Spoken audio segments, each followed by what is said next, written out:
Hello दोस्तों, स्वागत है आपका अपने YouTube channel GK GS classes में। अगर आप चैनल पे न्यू है तो चैनल को सब्सक्राइब कर लें और बेल आइकन को प्रेस करके रखें। तो दोस्तों, आज हम पढ़ने वाले हैं मध्यकालीन भारत इतिहास, जो कि 16वां चैप्टर होने वाला है। चैप्टर का नाम है मध्यकालीन विविध तत्व। पूरा विविध के बारे में दिया गया है, तो बहुत ही आसानी से कवर कर सकते हैं।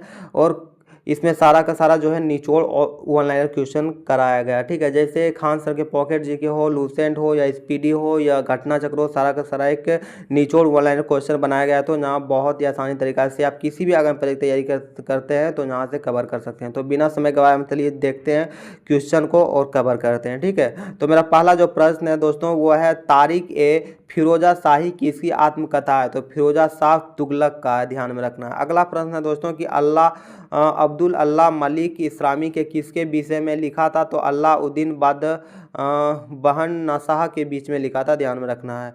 अगला प्रश्न है दोस्तों कि यादव बिना अदम सर हिंदी ने किसके बीच विषय पर लिखा था? तो शेरी वंशीय मुबारक शाह के बीच लिखा था, ध्यान में रखना। उसके बाद है एजुद्दीन खादिल खानी द्वारा लिखित कौन सी पुस्तक है?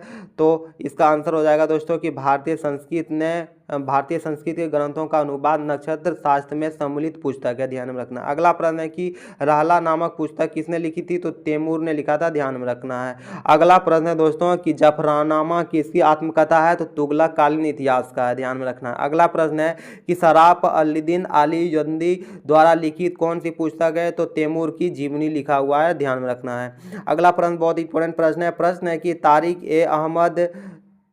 ए अहमद यादगार में किसका वर्णन है? तो बहलोल लोदी से हेनू तक का वर्णन है, ध्यान में रखना है। अगला प्रश्न है दोस्तों कि तारिक ए सदीसी के लेखक कौन है? तो मिर्जा हैदर है, ध्यान में रखना है। अगला प्रश्न बहुत इंपॉर्टेंट प्रश्न है कि तरीके कश्मीर का इतिहास किसने लिखा? तो अल उम्बी ने लिखा था, ध्यान में रखना। उसके बाद लजते सिकंदर शाही किसका संगीत ग्रंथ है? तो सिकंदर लोदी का है।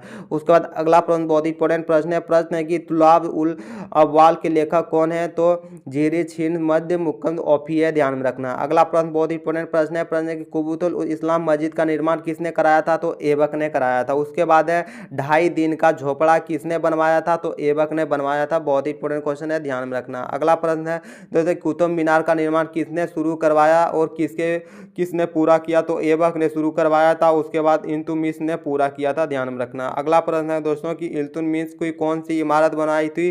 तो सुल्तानगढ़ी का इमारत जो है बनवाया था, ध्यान में रखना। अगला प्रश्न है दोस्तों कि बलबन ने कौन सी इमारत बनवाई? तो बलबन का मकबरा बनवाया था, ध्यान में रखना। उसके बाद अलाउद्दीन खिलजी के कौन सी इमारतों बनवाई थी? तो अलाउद्दीन दरवाजा सीरी का किला जो है 1000 खंबा महल बनवाया था, ध्यान में रखना। अगला प्रश्न बहुत इंपॉर्टेंट प्रश्न है कि तुगलक ने कौन सी इमारत बनवाई थी? तो तुगलक बाद का किला बनवाया था, ध्यान में रखना है। उसके बाद अगला प्रश्न है कि फिरोज शाह तुगलक ने कौन सी इमारत बनवाई थी? फिरोज शाह कोटला हिसार जैनपुर फिरोजाबाद बनवाया था, ध्यान में रखना है। अगला प्रश्न है दोस्तों कि लोधी ने कौन सी इमारत बनवाया था? तो लोधी का मकबरा बनाया था। उसके बाद विजयनगर के शासक कौन थे? तो कृष्णदेव राय थे, ध्यान में रखना है। अगला प्रश्न है दोस्तों कि विजयनगर में कौन सी इमारत बनवाई गई थी? तो हजारा मंदिर और बिठिल स्वामी मंदिर बनवाया गया था। उसके बाद है मोहम्मद तुगलक ने कौन सी इमारत बनवाई थी? तो तुगलक बाद का किला बनवाया था। उसके बाद तैमूर ने कौन सी इमारत बनवाई थी? तो समरकंद के तैमूर का मकबरा बनाया था। उसके बाद शाहजहां ने कौन सी इमारत बनवाया था? तो लाल किला बनवाया था, जामा मस्जिद बनाया था और ताजमहल बनाया था शाहजहां ने, 3 गो। ठीक है, अगला प्रश्न है दोस्तों कि जब उसने राजसत्ता पाई तथा शरीयत के नियमों और आदर्शों को काफी स्वतंत्र था, तो यह कथन किसके विषय में था? तो मोहम्मद तुगलक बरनी के विषय में था, ध्यान में रखना है।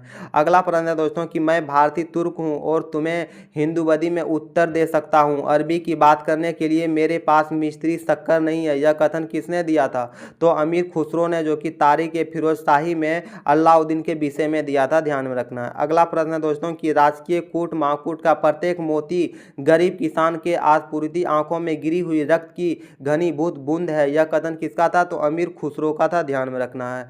अगला प्रश्न है दोस्तों कि अमीर सुल्तान के कटे मस्तक से रक्त अभी टपक ही रहा था कि शाही चंदोबा अलाउद्दीन के सिर पर रखा गया और सुल्तान घोषित कर दिया गया, यह कथन किसका है? तो बरनी का है, ध्यान में रखना है। अगला प्रश्न है दोस्तों कि शाहनामा किसकी रचना है और वह किस भाषा की नींव रखने वाला माना जाता है। तो फिरोजदोसी की रचना है और वह जो है फारसी भाषा का नींव रखने वाला माना जाता है, ध्यान में रखना है। अगला प्रश्न बहुत ही इंपॉर्टेंट प्रश्न है कि शाहनामा का हिंदी अनुवाद किसने किया।